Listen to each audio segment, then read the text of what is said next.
বাবা কারা এসছে?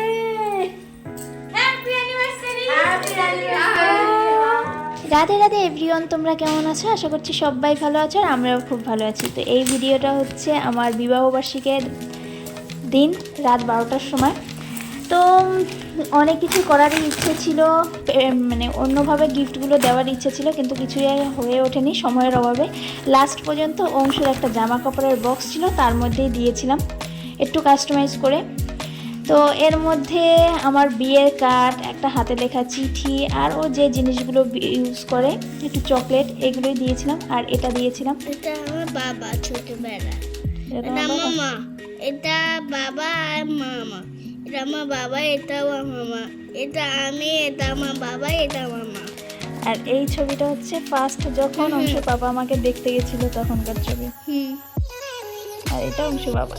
তো এরপর পরের দিনে, মানে যেদিন আমাদের বিবাহবার্ষিকী পালন হয় সেই দিনটা, আর কোনোবার যেহেতু বাড়ি থাকে না সেই জন্য আর এই দিনটা পালনও করা হয় না। আর হুট করে এবার মানে একদিনের মধ্যে, মানে যেদিন আমাদের বিবাহবার্ষিকীর যে দিনটা, সেই দিনেই দেখো বাড়িতে প্যান্ডেল করছে, সমস্ত কিছু আয়োজন করা হচ্ছে। একদিনের মধ্যেই সমস্ত কিছু প্ল্যানিং করে সমস্ত কিছু ওর বাবা তৈরি করে দিল। দেখো সন্ধ্যাবেলাও, মানে প্যান্ডেল এখনও কমপ্লিট হয়নি, সন্ধ্যাবেলাও খুব প্যান্ডেল হচ্ছে। তো ওই একদিনের মধ্যেই সবাইকে নিমন্ত্রণ করা হলো, সবাই মিলে কাজবাজ করছে।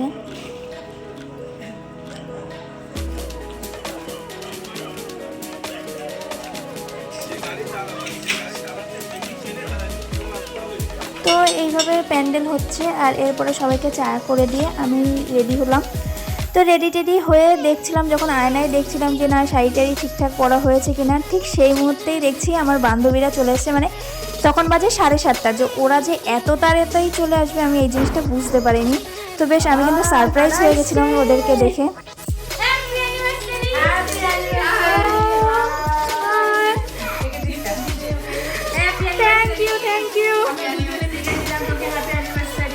আমি জানতাম যে ওরা আসবে, কিন্তু ওরা যে এত তাড়াতাড়ি আসবে সেটা বুঝতে পারিনি। তো যাই হোক, এরপর আমরা সবাই মিলে আনন্দ করলাম, একটু নাচানাচি করলাম, যেহেতু এখনও কেউ এসে পৌঁছায়নি।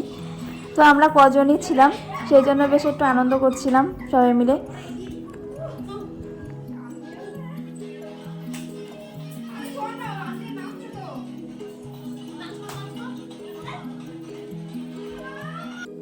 তো ওরা যেমন তাড়াতাড়ি এসেছিলো না, সেরকম আবার খুব তাড়াতাড়ি চলে যাওয়ার জন্য ওরা প্রস্তুত হচ্ছিল, কারণ ও ছোটো ছোটো বাচ্চাগুলো রয়েছে। আর যেহেতু একটু শীতের রাত, তো সবাই একটু তাড়াতাড়ি বেরিয়ে যাওয়ার চেষ্টা করছিল। তো আমিও আর বেশিক্ষণ ওদের আটকে রাখিনি, তো ওরা 8:30টার মধ্যেই আবার বেরিয়ে গেল খেয়ে দিয়ে সবাই। আর এরপরেই আমাদের ওই দিক থেকে আবার আমার বাপের বাড়ি থেকে মাসতো ভাই বোন এরা সবাই এসছে, তাদের বর বউরা এসছে। তো এরপর দেখো সবাই মিলে একটুখানি মজা করে ভিডিও বানালাম।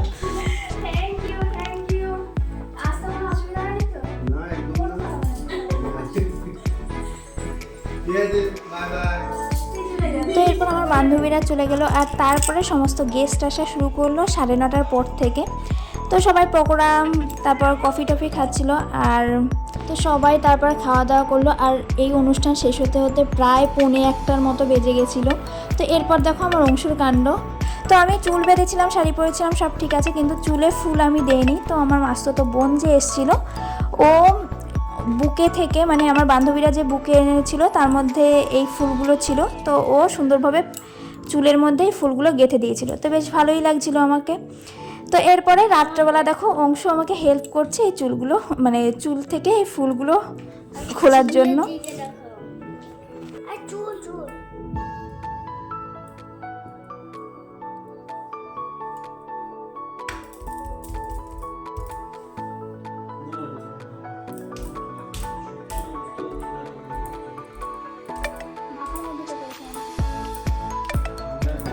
তো আমাদের বিবাহবার্ষিকী উপলক্ষে আমার দেওর এনেছিল আমাদের জন্য এই কেকটা, আরও অন্য গিফটও এনেছিল, কিন্তু কেকটা আর কাটার আমরা সেদিন সময় পাইনি।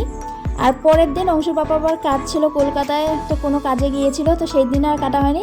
সেই জন্য আমি আর অংশু মিলেই আমাদের বিবাহবার্ষিকীর কেকটা কাটলাম। তো কিছু করার নেই, যাই হোক।